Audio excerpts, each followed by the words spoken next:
Look at that. He's starting to squirm in his seat. He's getting fucking nervous. He's starting to squirm over here. Drink some more of the truth serum. Truth serum. Oh shit. What is going on, guys? Welcome back to a brand new video. This is our second installment of It's Freaking Story Time with the Boys. We have Strong here, we have Dom here, and let's get to it. Oh, Chuck. Oh, this is Chuck. This is Chuck. Chuck, Chuck's a sucker for a good lap dance, aren't you, Chuck? So this is this is my first live guest, and unanimously in our... Wait, the last ones were dead? Well, I did my first session, and then... Solo. And then we voted, because you were a smartass in the group chat, that you were going first, and then everybody in the group chat said Dom and Strong, so here we are. We must have some kind of chemistry. Who knows? So the people have spoken. The people have spoken. So, some background. I grew up with Dom. His middle brother Joe's my best friend, but now pretty much when they turn on the oven, I come right down to eat. I always say I'm the white brother from another mother and father. We go back to like snowmobiling on the golf course. There's a golf course behind their house, and then Strong. I've known Strong since you've met him in the videos too. The 900 Turbo. You better get the year right, because I know what year. Do you know the exact year? You don't. I do, kind of. I want to say like an Oh, you're off. Oh, boy. 99? That's a 98. 98. Yep. 98. We're juniors. Yep. And we would run up to, where would you always get lunch? You and Joe and that crew of Spencer. Rubino's, yep. Lavin and I would hop in his Cavalier and screw up the Spencer Porter for lunch and then go back to school. The good old days. Yep, a long time ago, man. I had mentioned in my video that I did last week, when I did my story, I kept my story short because I know some of us might have some of the same ones. One of my favorite stories with you is just because I was so clueless when I was stuck on that hill. And you helped me get up, and I just freaking hit the gas, and you're standing there like, what the? Lamb basted me. Like, that's what you get for helping a buddy out up a hill. So guys, how this is going to work, Dom's the main attraction, and then this is the supporting act. And he needs a lot of support. And he needs a lot of support. So Dom, we're going to start off with, Okay. We're getting right into it. All right. When you're not snowmobiling, what are your hobbies? My hobbies. Pretty much like being. I like being outdoors. Anything outdoors. Love four-wheeling, hunting. Actually, to be honest with you, I mean, I even like just being out in the yard, doing stuff around the yard. I mean, it's as long as I'm outside. I hate being cooped up in the house, you know. Right. Boating. I was a boater for a lot of years. Boated with Matt. But you bailed. We sold bailed. Yeah, Matt bailed. Matt went bigger, and I had to get out. And it's, what is that? That's what she said. But I had a nickel. Yeah. But yeah, that's pretty much it. Any short story? Any like quick stories you have with you and Matt boating that one that like comes to mind for either of you? Well, I mean, we would always remember putting the boats in the water. How they got out? Yeah. Actually, when you Facebook, which popped up on my timeline over the summer, I don't know if you're going to remember, we had the boats tied up at Rosie's Marsh, and I had that blue cooler on my swim deck, and I tied it from cleat to cleat to hold the blue cooler on. Oh, yeah. So you had the rope going across, and then somebody took a picture of the blue cooler, and then the rope was going cleat to cleat, and all the way along the rope on the swim deck, backed up to the rope, were empty beers or empty cans of beer all the way across the back of the boat. So from port to starboard, it was just all empties all the way across that met the cooler in the middle. It's just, and then there's Dom's formula, and I can't remember who was on the other side of me, but. Well, unlike you, I don't have any boat memories with Dom. Yeah, here we go. Never got invited out. Oh, jeez. Yeah. Had to throw that one out. There you go. Yeah. Actually, one of my like favorite and funniest stories, I think, was right after I got my first run. I was in '89, the 206. Oh yeah. And we were down at Seneca Lake, and literally one of my first times ever driving the boat, and we're cruising down the east side of Seneca Lake, and all of a sudden she started hopping on me, and I never even backed off the throttle, but the thing kept going, wah, wah, and Matt's yelling, back her down, Downey, back her down, and I'm like, what are we doing? He's like, and you just see the look on his face, he's like, dude, you gotta throttle down! I don't know. So, Boat was pogo sticking out of the water. that was my first lesson in boating.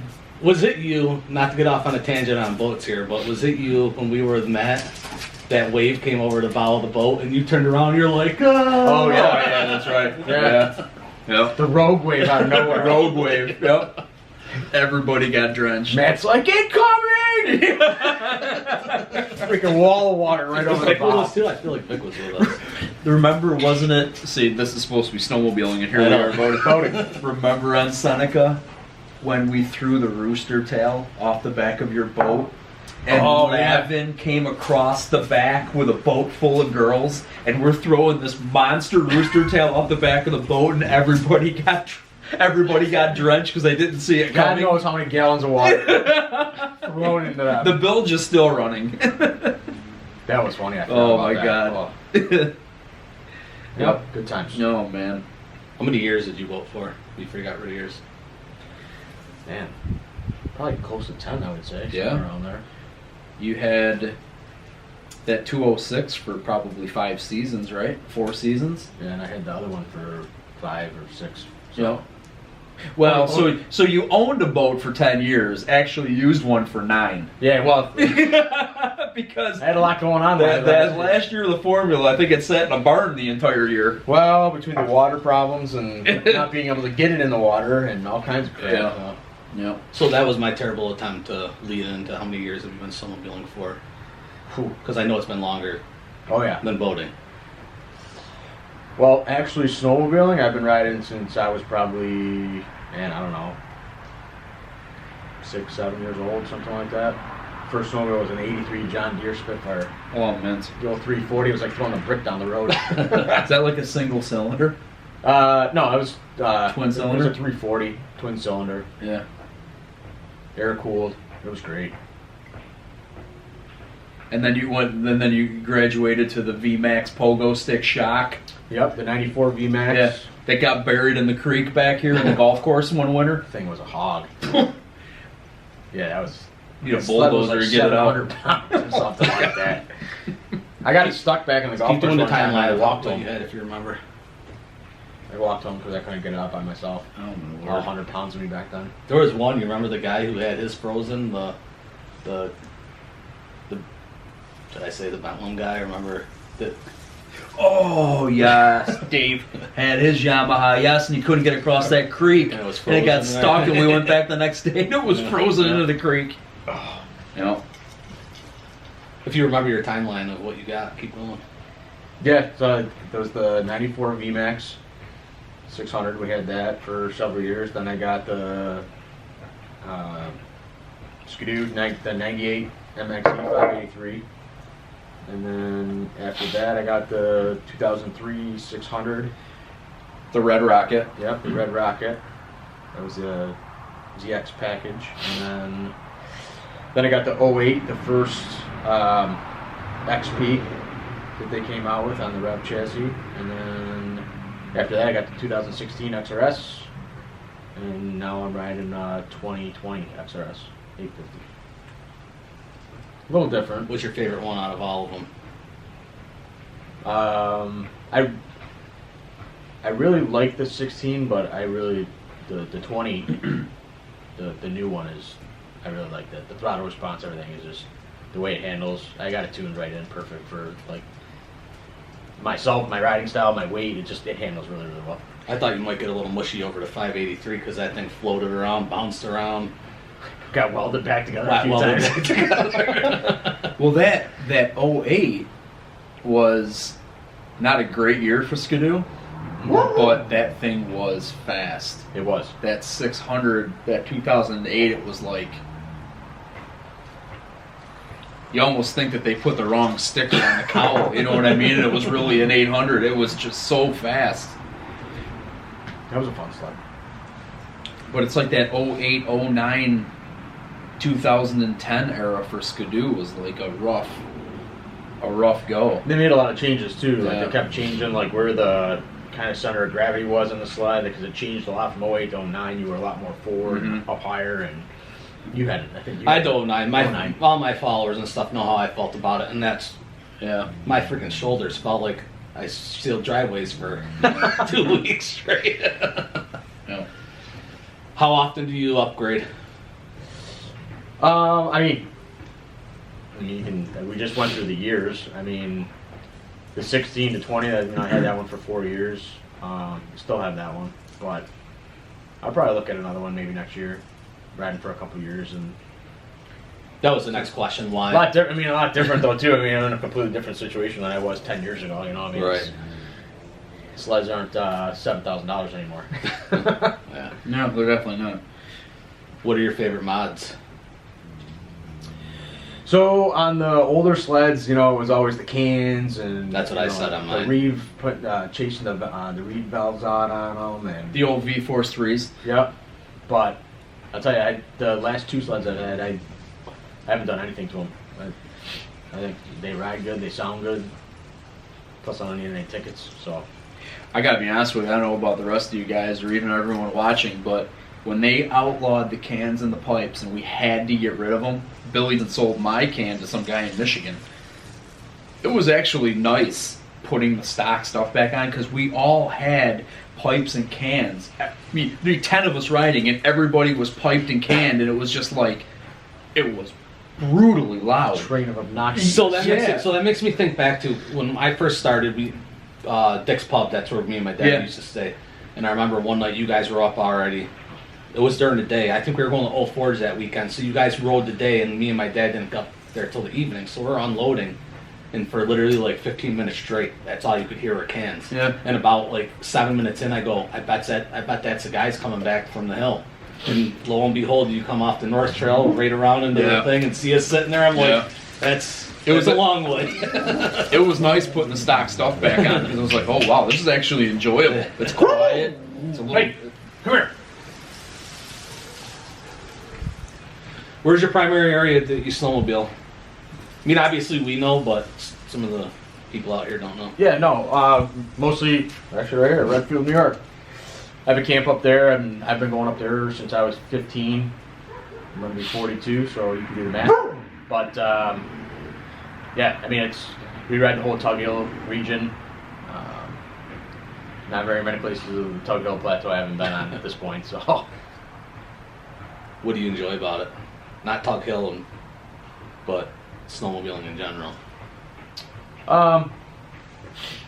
it's just something that, I mean, I grew up riding all different types of four-wheelers, snowmobiles, and everything else, and the snowmobiling is just something that I've always enjoyed. I love the winter.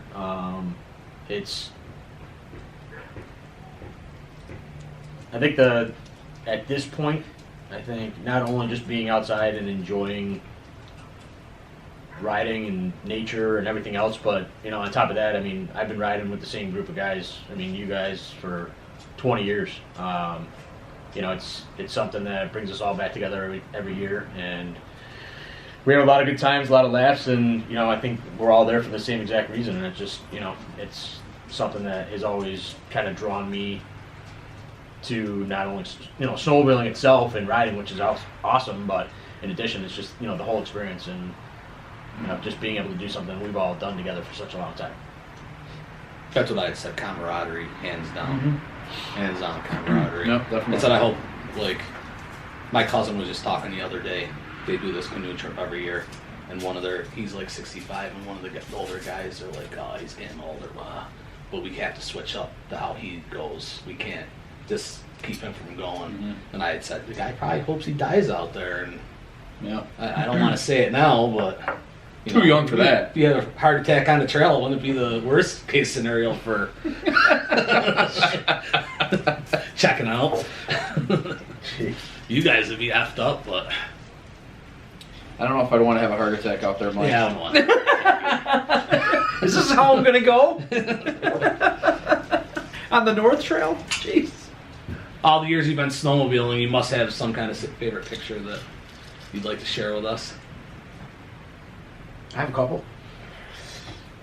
I was looking for them. We're going to insert the picture here. So this was 3 or 4 years ago. Oh wow. So it was one of the biggest. Deep powder. Yeah, it was just an awesome day. That wasn't when we took S51, was it? Yeah, I think you remember. And the trail died. There was there was no trail. Yeah, there was like 6 or 7 of us. We just broke trail all day, and it was probably one of the times I've ridden up there when we've actually gotten that much snow. And I mean, it was snowing like crazy. All the roads were closed. You couldn't even get up to the area. And here us yahoos are out freaking screwing around. I remember we left camp, and my buddy Jay's dad texted us about 2.5 hours later and was like, "Well, how you guys making out?"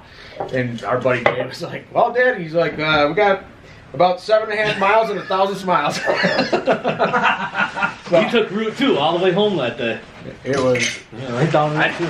That was just a really awesome experience. I mean, it looked like silver dollars falling out of the sky. It was snowing so bad.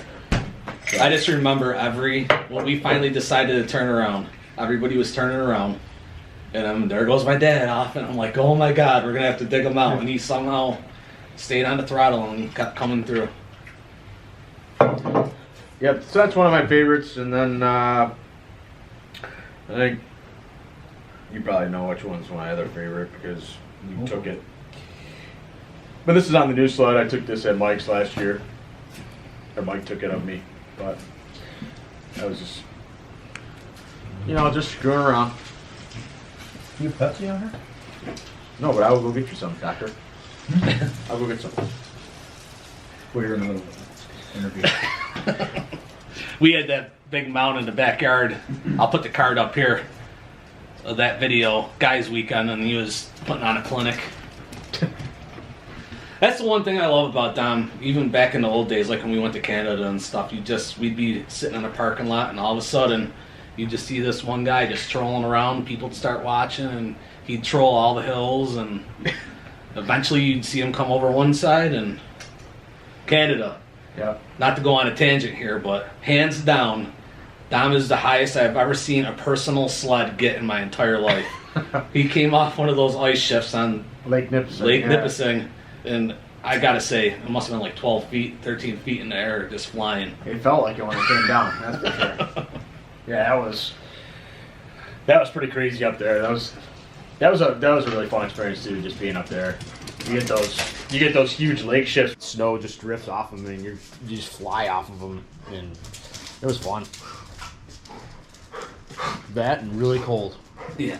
So not to bring my story back up from what I told in my video, but I talked about how we went to Fanny's the one day, and we ended up going down the on-ramp. Yes. I don't think this is a trail, guys. Was that the morning that we got up? And that's why I brought it up, because he was like, it was so cold, and I'm like, for me to say I'm cold, you know it's cold out. We rode 5 miles, went to Fanny's, left 10 hours later, and then drove 5 miles back to the hotel. When we came out, it was still light out. Yep. Like that scene out of the movie Friday Night Lights, is that? Varsity Blues. Varsity Blues, when they kick the door open and they walk out and they're all pie-eyed and it's still daylight. The sun's coming down. What did you say, Miss Johnson? Oh, man. I remember that day. I remember getting off. We rode Lake Nipissing, and you're down to where you pick up the trailhead. Yeah. And then you come down, and there's like a Y. And it's like Fanny's, or it was like 115 miles to the next stop, and it was like 20 below. We're like going to Fanny's. I just remember the next day laughing about it so hard, just couldn't breathe. Yeah. So back to Tug Hill. What's your favorite loop? Which I'm interested to know this, because I've never actually had a conversation where you said this is my favorite loop, or we just go out and just kind of free spirit it. Yeah. I like riding on the south end of Tug Hill if there is enough snow. Like down through 46 corners down that way, because you get a lot less traffic than going up to the hill. So If I'm going to the hill, though, I actually like shooting over east and heading up. Instead of going up, C5, I'd like to go up the trail on the east side and up and around Barnes Corners and then up into Copenhagen. And you kind of all the way around. So you miss all the chaos. Bite your tongue. But you miss all the chaos. Right. It's like, up like right in the heart of the hill there. But And then Copenhagen is fun because you get all the fields. yeah. Well, I'm saving that one for my favorite story. But and there's a big difference though. Like when you're riding up there, riding in the middle of the week versus riding on the weekends. Like, you go wherever the heck you want in the middle of the week because the trails are like, riding down the road. Mm-hmm. So Shouldn't let our secret out. oops. Disregard that. No, I said the same thing. I'm like, when you've been up there long enough, you know when not to go. And the weekend warriors, get away from them. Yeah. Mm-hmm. It's busy, and Saturday after noon, 1 o'clock, it's done. Yeah. It's done. You might as well go home. Redfield Saturday night. Yeah. Back in the old days, coming back in with 4-foot moguls. Mm-hmm. Begging for death on the old backbeater snowmobiles. The old ZX chassis where all you're doing is you're just smashing the suspension on every single I remember one. coming down Camp 4 Road, or the old railroad bed there, and one time, and Mickey was in front of me, and then she was behind me, and she was in front. And I remember those freaking moguls. It was like driving a boat. You lose your buddy in the moguls. You literally lose their tail light. You can just see the top of their helmet. It's like, oh, geez, that's bad. I mean, I'm only 5'4", dude. That's true too. Where'd little Tommy go? Oh, there he is. How about your food destination? Where do you like to... If all the places were closed down, well, that would have been a bad lead-in. Yeah. I mean, like If all the places were open, If all the places and were you could go open, anywhere you wanted to go without a mask. This is an easy one for me. Is it? Yeah, this is an easy one. Huh. I think my favorite lunch spot's probably Gone Coastal over in over at Lee Center. But dinner, I don't know. Bucks has good dinner, but you can't go wrong with pizza down at the Cheese Factory either. So. No, that's right. Yeah. I said Gone Coastal, but I thought, how about your favorite watering hole where you're not going to eat and you just want to hang out? Oh, jeez. I'm asking this for a reason because I had an experience with them this past summer, I think it was. Oh gosh. What are you thinking about? Yeah, I can't even experience was. No. It's not even experience. It's like what he said. It was so funny. I'll tell you. My favorite watering hole up there is Where you're not going to eat. the Purple Palace. Because I'm not eating there. Oh. Why has it got something to do with the guy in the apron that says "I cook better naked"? Yes. Did that turn you off a little bit? A little bit. I don't know what the heck you guys are talking about, but my favorite watering hole up there is the Cheese Factory. So. Yeah, but you would eat there, so I figured you were gonna say The Square. the Square. No one's eating food at the Square. I do. You do? Yeah. Listen, Are you we pulled kidding in the me? You parking couldn't lot. get me a sealed bag of chips out of that place. It was like it must have been like 12 or 1 o'clock in the morning. We pull in, it's shut, lights out. Yeah. Don doesn't- pulls his keys no, out. He doesn't say nothing. He's like, looks over. He's like, "There's nothing I hate more than when I come to the Square and it's closed," and we just drive off. That's another bar. I'm like, He was raging over that. Yeah. I mean, come on. What do they have that's good to eat there? they do have good wings. They do? Yeah. Their wings are good. Actually, their fish fry is good on Fridays. There's probably people watching this video going, oh no, they really do have great food. Just I could never picture eating there. Yeah. No, I bounce back and forth between the Cheese Factory and the Square in town. The Cheese Factory, on the other hand, they got the pizza, which is good, and their food's good. I actually always get the fried chicken dinner there. I their like food's it. good. You can definitely taste what you're paying for too in the drinks, if you know what I mean. Be like, Joe, you gotta watch this video. Yeah, right. What's your favorite historical site if you have one? Historical site? Yeah, it's. Holy mackerel, he's really digging here. The Purple Palace. I don't want Maybe that's why Todd wanted to put that question in there. Oh, that was Yates wanted to put that question in there? For those of you who don't know, the Purple Palace is the camp that we all stayed at one point or another, but that's where I stayed when I first started coming up, and it was built in like 1890. It actually talks to you while you sleep at night, so. And it's the foundation settling. But it's getting a facelift, so it's night and day compared to what it used to be. That's funny. Day in the life. You bring a new person snowmobiling. Walk us through it.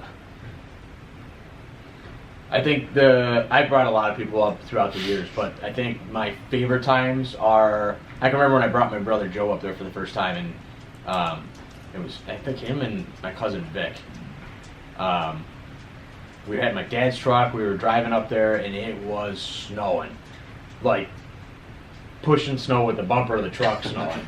And those two guys were like, what the hell? Like, are you going to pull over? I'm like, no, I got the parking lights on because the high beams, or the regular lights you couldn't even see. It was just blinding. You're steering with your knee. So we had the windows open. I was like, dude, just keep an eye on the snowbanks. We'll stay in the middle of the road. It's fine. But I think when you bring somebody up there for the first time, because, I mean, we drive 2 hours from here in Rochester up to camp, and there'll be no snow here, and there'll be 3 feet on the ground there. So a lot of people, and it's funny, like, we come back on the weekends, like, people are like, where were you this week? I'm like, oh, we were snowmobiling. They're looking around, they're looking at green grass, like, what the hell are you guys talking about? So I think that's a really cool part about the whole region. But I think some of the things that are pretty cool, like when you see some of the reactions, like when you pull up to a bar like Tuggers or one of those other ones, or the Pine Tree, where you pull up and there's literally a couple hundred snowmobiles in the parking lot, and that's the only way that people got there. Right. Like when someone sees that for the first time, it's like normally you pull into a place, you got a whole parking lot full of cars, and there's just snowmobiles everywhere. That's why I always liked the Sportsman when it was open, because Sportsman. you just come in off a trail. There's no roads or anything. Yep. There's just a bar with full sides. Yep. That was a cool place. I missed that place. Like Timberview is another one, which we actually, for some reason, we never go to Timberview. But that's another place. The few times that you pull in there, it's just loaded. There's 200 or 300. It's like, where are all these people? It's amazing. It's freaking story time. So, I was thinking about, I got a lot of freaking stories. We got time. We got time. So if you got one or two, lay it on us. 3 or 4. 3 or 4.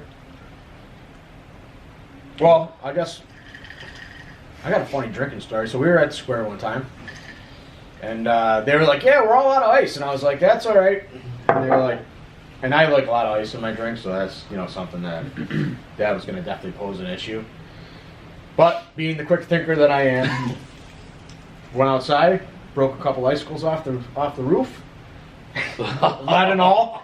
Yeah, lead and rolled all, them up, exactly. and I threw them in my glass and said, go ahead, make me a drink. This one ain't ever getting COVID. Oh my God. People were like looking at me, the freaking ice cube, or the icicles are sticking out of the top of my glass, poking myself in the eye. And they were probably green. So, no, they were clean. So, yeah, that's one funny story. No, so snowmobiling story. So my buddy Matt Strong, he calls me up, and this is first time snowmobiling together ever. And he's like, Oh, yes. he's got the trailer. And Let me ask you before you get into it. Was there an accident 10 seconds in by any chance? No. I can finish the story for him because I know exactly what he's going to say. So, never rode with Matt before, but I'm like, yeah, we'll go down. So we went down to like southern part of like South Batavia, like Arcade Bliss down there. And so my grandparents used to have a camp down there, so we went and parked in a seasonal parking lot. And I think I had the 583 at the time, and Matt was on a 670. The 97 670, yeah. And down there is not like, there are some trails, but a lot of it's just wide open. You're going through cornfields, and that's where the trails are, and the wide open fields. So I'm honking. I come up over this knoll, and I'm airborne. And I look back because I've never rode with Matt before, so I'm like, I don't know, like, does he know what he's doing? He's not know what he's doing, and like, he comes over there. He comes over the top of this hill, and I'm down the hill, and I've slowed down, and it's all I see is a belly pan, and his skis are all over the place. And I'm thinking to myself, oh my, this is not He's gonna done. He comes down, boom, one ski comes up, boom, the other ski comes up, and then he like, he straightens the thing out and comes down, and he rides right up next to me, and he's like, hey, what are you doing? I was like, oh, like nothing, like, just, no, that's normal, you know? And I knew he was going to say that, but he's leaving out equally as funny a better part of that story. It's equally as funny, but better. So we offload off this trailer. I know what you're going to say. And we're like, we don't know where the hell we're going. So it was my truck. It was Todd's open trailer, remember? Is that what we got? Yeah. And we load it up and we go out there. He had the purple painted trailer. We offload and we're like, we have no idea where we're going. So we go down the road and Dom's in front of me and he sees this guy out snow blowing. So we go up this guy's like winding driveway and Dom's like, hey, do you know where the trail is? And he's real nice guy. He's like, yeah, go down the road. You know, it's marked, hang a right, and you go anywhere you want. I'm like, oh, perfect.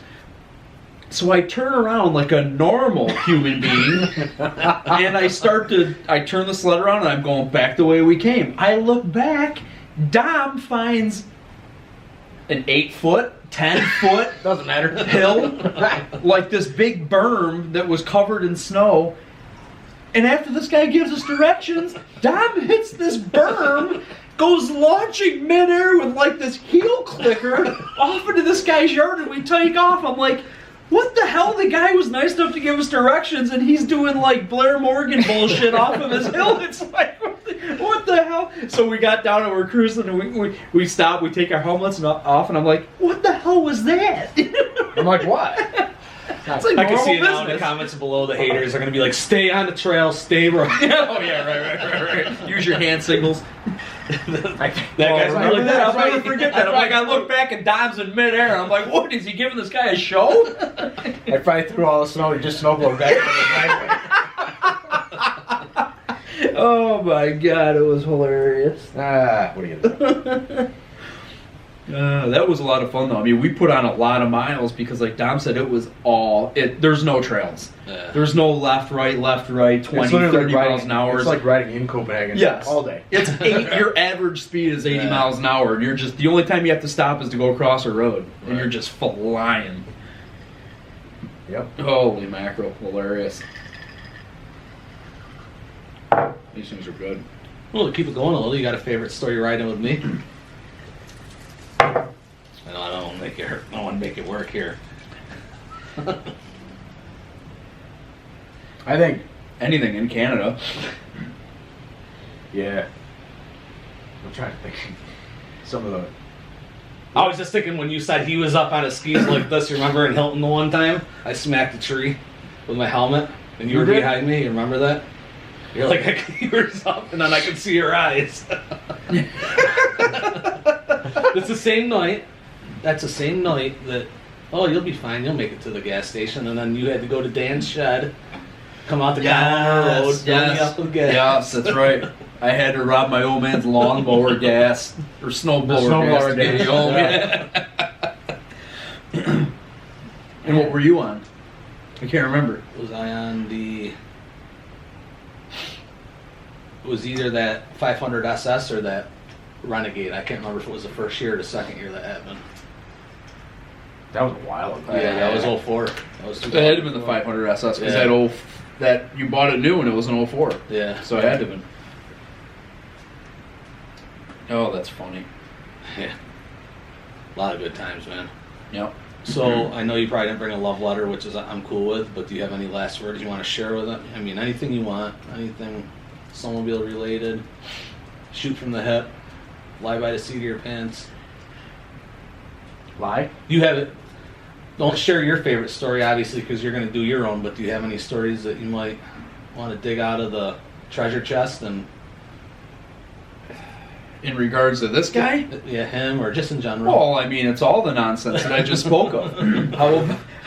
How about lining up at his camp and we're all standing around and you jump the chicken coop? Oh, yeah.